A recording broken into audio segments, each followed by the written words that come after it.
But we can turn away from the leadership challenge for a moment, and the fourth inquest is expected to hand down its findings today into the death of Azaria Chamberlain more than 30 years ago.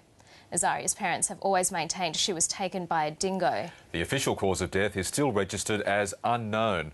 Malcolm Brown is from the Sydney Morning Herald. He covered Azaria's disappearance 3 decades ago, and he joins us now from Sydney. Malcolm, good morning.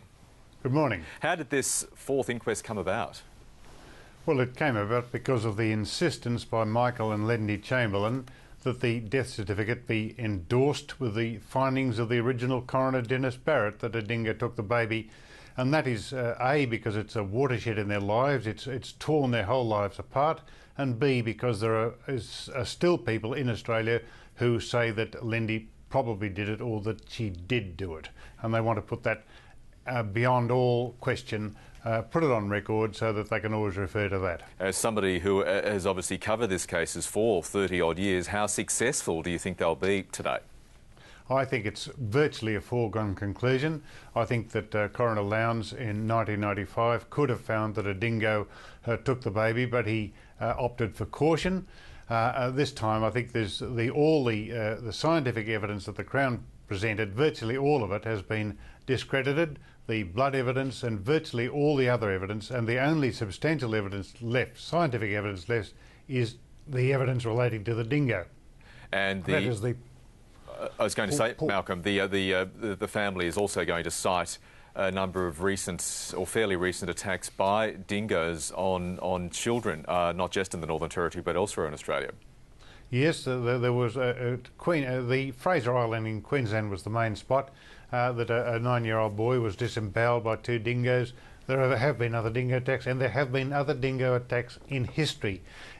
Before the trial, the defence did unearth a report, or at least I did. I think my archives people endorsed found a report from 1902 that a child in Queensland had been killed by a dingo, and I put that to Stuart Tibble, the Chamberlains lawyer. He went and tried to get a coroner's report on it, but couldn't find it. But historically, there is evidence of dingo attacks, and certainly there have been afterwards. Why has this case, Malcolm, transfixed Australians for so long? Well, it is because it was an exotic location. It was something like the set of Agatha Christie's Death on the Nile. It was an exotic location. It was a long way from anywhere. The mythology of Ayers Rock, the Aboriginal legend, and it had an attractive, rather sexy young woman in the middle of it. Both the Chamberlains they had a sense of mystery about them. They didn't appear to react in the way that people would expect them to react in traumatic circumstances. Their religion was misunderstood, so it had all the hallmarks of a mystery that would get the crowd in. They're 2 of the best-known people in Australia, Malcolm, obviously for all the wrong reasons. Michael and Lindy Chamberlain, you've dealt with them, obviously, over the decades. What's your view? What's your perspective on this couple? Well, the couple is that they were a perfectly normal couple. They were ill-equipped to handle the traumatic events that befell them. But there are no rules, as I've always said, there are no rules as to how people react to traumatic circumstances. People react in all sorts of different ways. In this case, Michael was a pastor in the Seventh-day Adventist Church, and Lindy was quite happy to be a pastor's wife, and had this event not occurred, they would still be a devoted, happy Seventh-day Adventist couple somewhere in obscurity. But this is projected into the limelight, and it's had a traumatic effect on it. It's wrecked their marriage, it's torn them apart, it's had a drastic effect on the children.